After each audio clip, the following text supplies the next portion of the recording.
This oval garden has a number of plants growing in it. First of all, I planted some beets by seed right down here. You see they're just coming up. And that's a kohlrabi, that's a kohlrabi, there's a kohlrabi right there. There's a skewered plant coming up through that brick.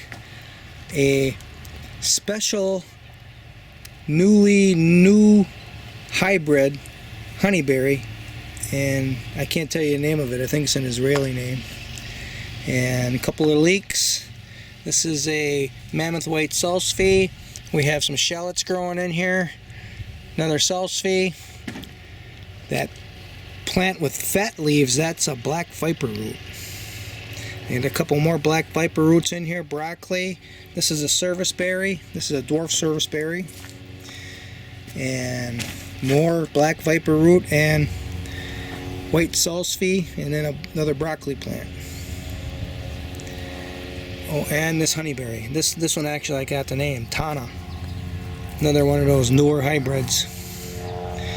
So I'm going to dig out a couple of white salsifys for salad. The leaves are edible for salad, and roots for breakfast. And I'm going to take out this black viper root too and do the same. Now that black viper root I think is very special because the woodchucks go nuts over it. I had woodchucks that would climb a 6-foot high fence to get over the fence to get at that stuff. And the rodents also are pretty crazy over it. They won't eat, I mean they'll nibble at the white, but if they see this black one, they'll eat every single bit of it. So it has to be highly nutritious. So I'm going to do a little harvesting right now.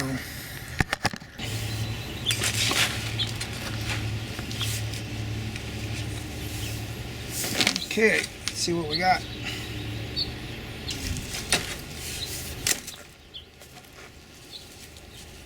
Oh, a nice root. Yeah, another nice root. Oh, there was a third one here I didn't notice. That one I probably should have left in there. But we'll eat the salads anyways. Eat the greens for salads. That's a lot of greens right there.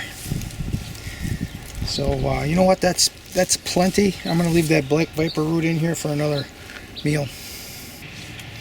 All right, we have some onions here I want to harvest for breakfast. This is a big parsnip that I want to go to seed because it's a big monster. But behind here there's some smaller parsnips. I'm going to grab those too. They're not going to be much, but it's a yield.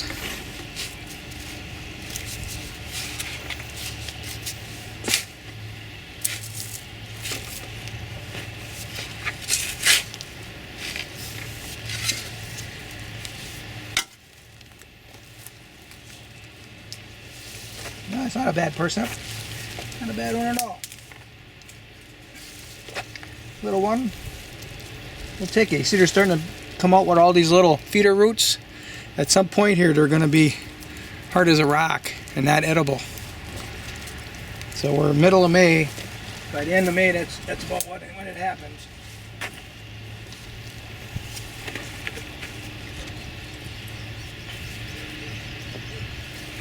Another nice one.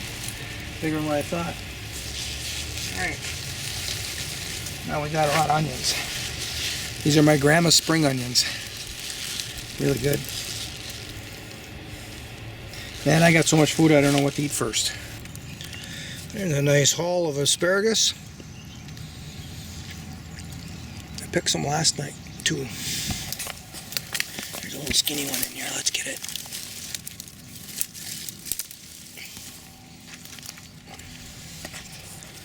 This is a rib patch that I planted asparagus in.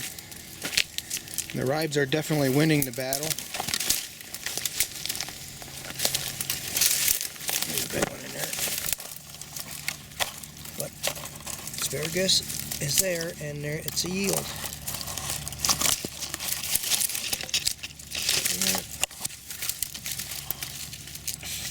I just figure out where it's soft, and then that's where I pop it off.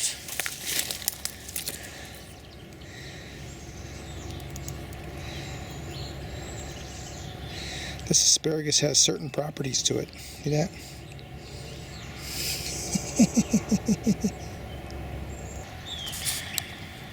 The original ramp patch. And they're getting to the end of their lifespan. But they always did kind of struggle here a little bit because they got a lot of sun. I don't know if I can dig any of these out or not with my fingers, but I want to get some in my salad here. See, we got some real little ones here. These came up from seed right here. These are from seed.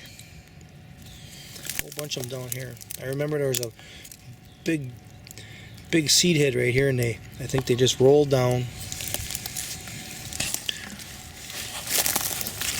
This one here looks like it's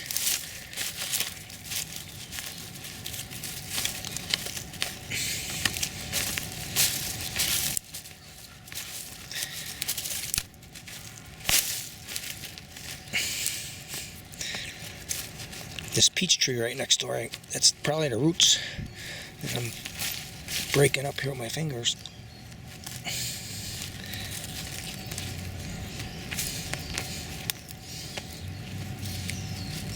There we go. There. Nice little patch of ramps right here.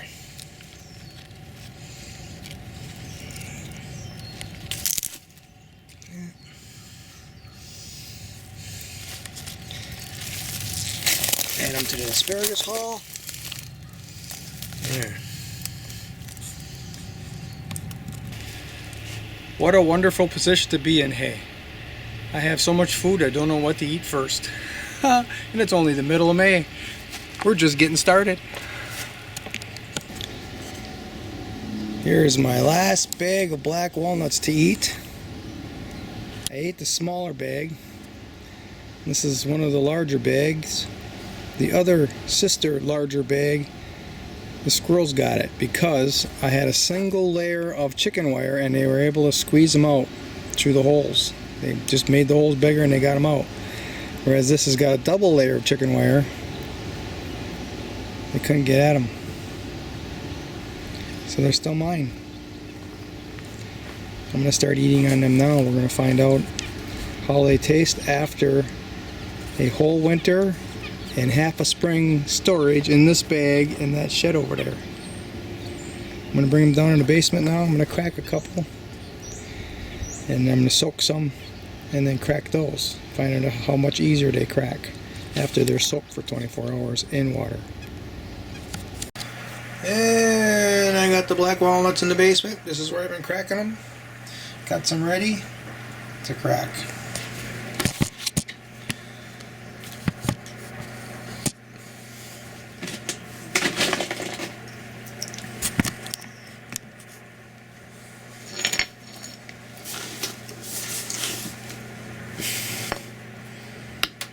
I cracked some yesterday and they cracked pretty good, pretty easy, just like that, and they taste very good. So here's a big piece right here, a couple of them.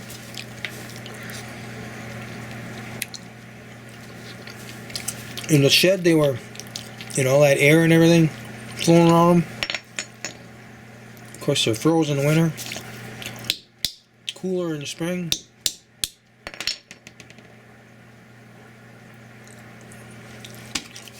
And they cured perfectly. Now the question is how long are they going to last in the basement? I have enough nuts stored up here. If I eat 8-10 a day, I won't be able to eat them all leading into the next harvest season.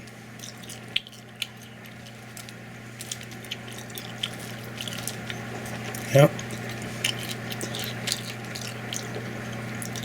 But if they come and start getting a little bitter,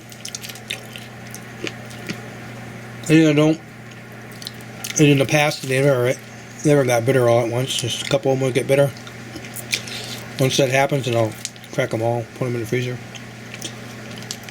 But this is the first time I've done it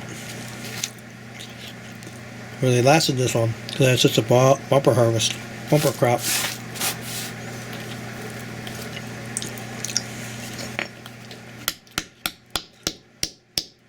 And in the past I haven't been really crazy about doing this. Combination of, I think, that high insulin thing I had going on, and had plenty of other things to do. I never really did that many anyway. Not as many as I could have.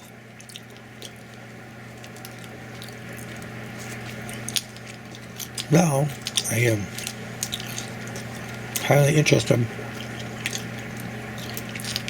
in having better health, and these black walnuts will contribute to that.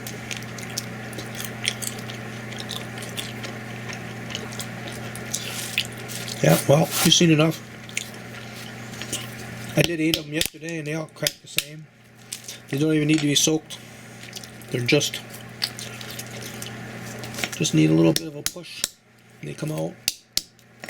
That fell right out of there. Another one fell right out of there.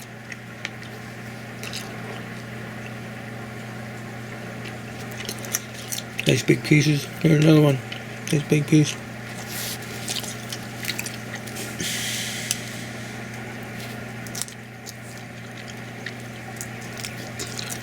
Yeah.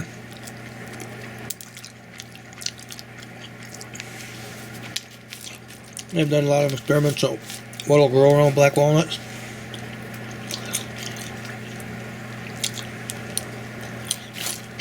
And I haven't had any problems with that either.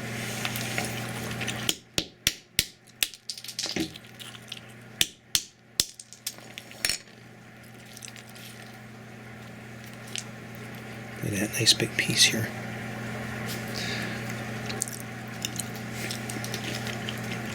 Another one. Ooh, that's even the bigger. That might be the biggest one here. That's the biggest piece right here.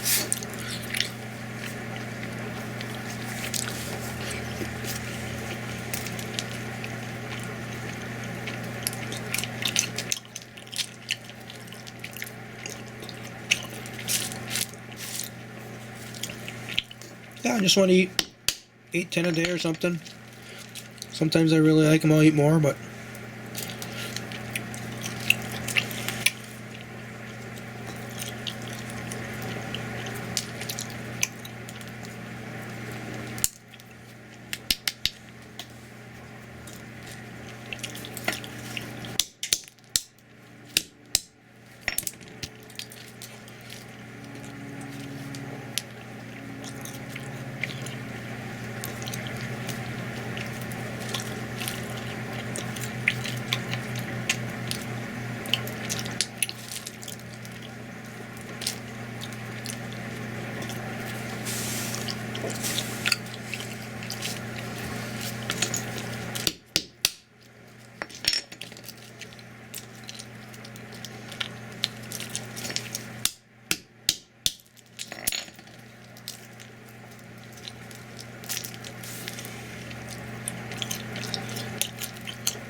on top of this, I just got finished eating some frozen black raspberries, and that is one of those crops that grow with black walnuts. Also a very healthy food crop.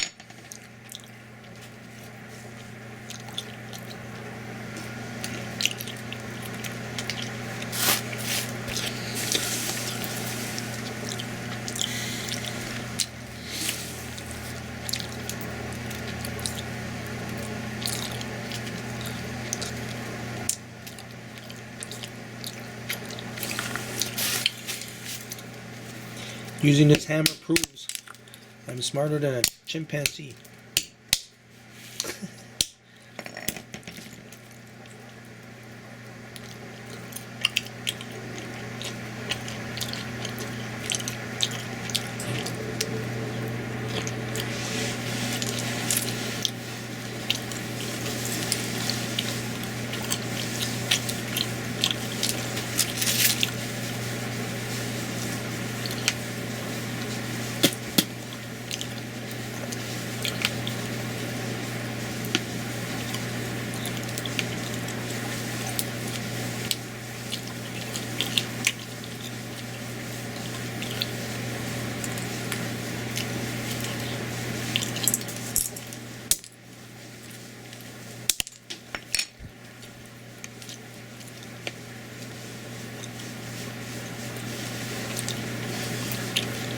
That's it. That's the end of the show.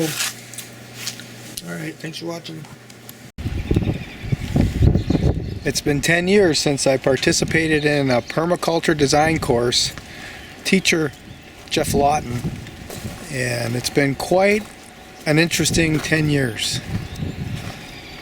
And we're only just getting started.